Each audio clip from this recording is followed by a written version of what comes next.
रातिशा हुआ करदी बरखा ते खराब मौसम की वजह कन्नै अमरनाथ यात्रा रोकी दी गई है। भारी बरखा की वजह कन्नै पहलगाम ते बालटाल मार्ग पर भूस्खलन होने की आशंका के चलते प्रशासन ने बालटाल ते पहलगाम मार्ग पर अज सवेरे थमां गै रवाना होने वाली यात्रा की स्थगित कर दिता। श्रद्धालुओं की मौसम साफ होने तक आधार शिविर च भी रहने की गलाया है। हालांकि बरखा दे विच जम्मू शाह बाबा अमरनाथ श्रद्धालुओं का 7वां जत्था कश्मीर घाटी गित्तै रवाना कर दिता गया। अज जम्मू शाह स्थित आधार शिविर च 6355 श्रद्धालुओं की कश्मीर घाटी च कड़ी सुरक्षा दे विच प्रस्थान भी कराया ते श्रद्धालुओं की सुरक्षा की यकीनी बनाने गित्तै बरखा थमने ते मौसम के साफ होने तक कश्मीर शाह यात्रा की स्थगित कर दिता गया।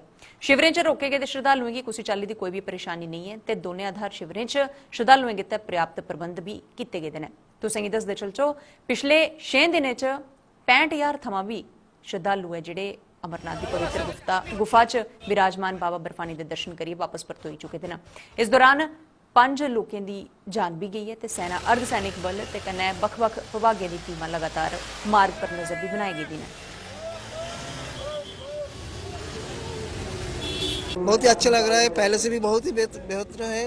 प्रशासन का व्यवस्था भी बड़ी है, साफ सुथरा बहुत है, कोई कमी नहीं है।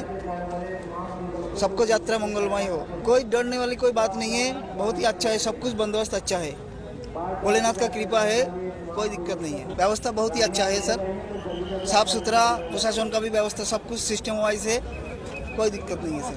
लगातार 15 साल से बाबा बर्फानी की गुफा में जा रहे हैं और इस साल प्रशासन ने इतनी अच्छी व्यवस्था की है कि हमको बहुत सुकून है।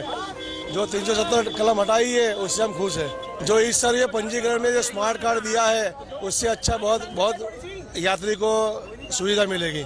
इस तरह की व्यवस्था बहुत अच्छी है। ये साइन बोर्ड अमरनाथ जो व्यवस्था की है बहुत अच्छी व्यवस्था की है।